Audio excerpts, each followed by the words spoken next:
ఎడారిలో సెలయేర్లు. ఫిబ్రవరి 17వ తేదీ కొరకు వ్రాయబడిన ఈ భాగాన్ని మీకు చదివి వినిపిస్తున్నది సహోదరుడు పాల్ సుందరం. నేను ఇశ్రాయేలులకిచ్చుచున్న దేశమునకు వెళ్ళుడి. యెహోషువ గ్రంథము 1వ అధ్యాయము 2వ వచనం. దేవుడిక్కడ వర్తమాన కాలంలోనే మాట్లాడుతున్నాడు. తాను చెయ్యబోయే పని అనడం లేదు, కానీ ఇప్పుడే ఈ క్షణమే ఇస్తున్న దేశం అంటున్నాడు. విశ్వాసం కూడా ఇలానే మాట్లాడుతుంది. దేవుడు ఎప్పుడు ఇలానే ఇస్తుంటాడు. కాబట్టి ఈ రోజున ఇప్పుడే దేవుడు నిన్ను కలుసుకుంటున్నాడు. ఇది నీ విశ్వాసానికి పరీక్ష. కాబట్టి నువ్వు నమ్మడం లేదన్నమాట.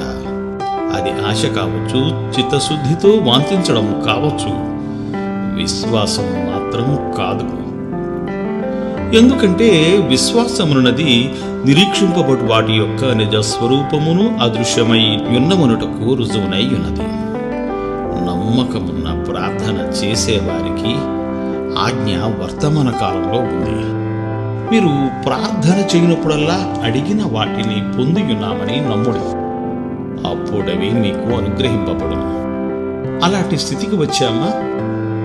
నిత్య వర్తమాన కాలంలో దేవుని ఎదుర్కొన్నామా? నిజమైన విశ్వాసం దేవుని మీద ఆధారపడి చూడకముందే నమ్ముతుంది. సహజంగా మనం అడిగింది మనకి లభించిందనడానికి ఏదో ఒక సూచన కనిపించాలి అనుకుంటాము.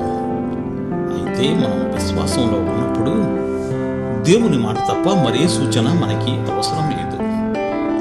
ఆయన మాట ఇచ్చాడు, ఇక మన నమ్మిక చొప్పున మనకి జరుగుతుంది. మనం నమ్మాము కాబట్టి చూస్తాము. ఈ విశ్వాసమే ఇబ్బందుల్లో మనకి ఆదరణగా ఉంటుంది. పరిస్థితులన్నీ దేవుడిచ్చిన మాటకి వ్యతిరేకంగా ఉన్నప్పుడు మనల్ని నిలబెడుతుంది. కీర్తనకారుడు అంటున్నాడు, సజీవుల దేశమున నేను యెహోవా దయను పొందుదనన్న నమ్మకము నాకు లేని ఎడల నేనేమవుదును అని. తన ప్రార్థనలకి జవాబు ఇంకా చూడలేదు, కానీ చూస్తానని నమ్మకం ఉంచాడు. ఆ నమ్మకమే అతన్ని సొమ్మసిల్లిపోకుండా చేసింది. చూస్తామన్న నమ్మిక ఉంటే అది మనల్ని నిరుత్సాహానికి గురి కాకుండా చేస్తుంది. అసంభవాలనుకున్న వాటిని చూసి నవ్వుతాము. ఈ ఇబ్బంది నుండి మానవ పరంగా విడుదల లేదనుకున్న సమయంలో ఎర్ర సముద్రాన్ని దేవుడు పాయలు చేసే దృశ్యాన్ని ఆనందంతో వీక్షిస్తాము. సరిగ్గా ఇలాంటి తీవ్రమైన కష్ట సమయాల్లోనే మన విశ్వాసం అభివృద్ధి చెంది బలపడుతూ ఉంటుంది. ఆందోళన చెంది ఉన్న ఆత్మలారా, సుదీర్ఘమైన రాత్రులలోనూ విసుగు చెందించే పగటి వేళల్లోనూ ఆయన మిమ్మల్ని మర్చిపోయాడేమోనని భయపడుతున్నారా? ఆతృతగా ఆయన కోసం ఎదురు చూస్తున్నారా? మీ తలలెత్తండి. మీ దగ్గరికి వస్తూ ఉన్న విడుదల కోసం ఇప్పుడే ఆయన్ని స్తుతించండి. దేవుడు మిమ్ము దీవించుగాక. Amen, amen.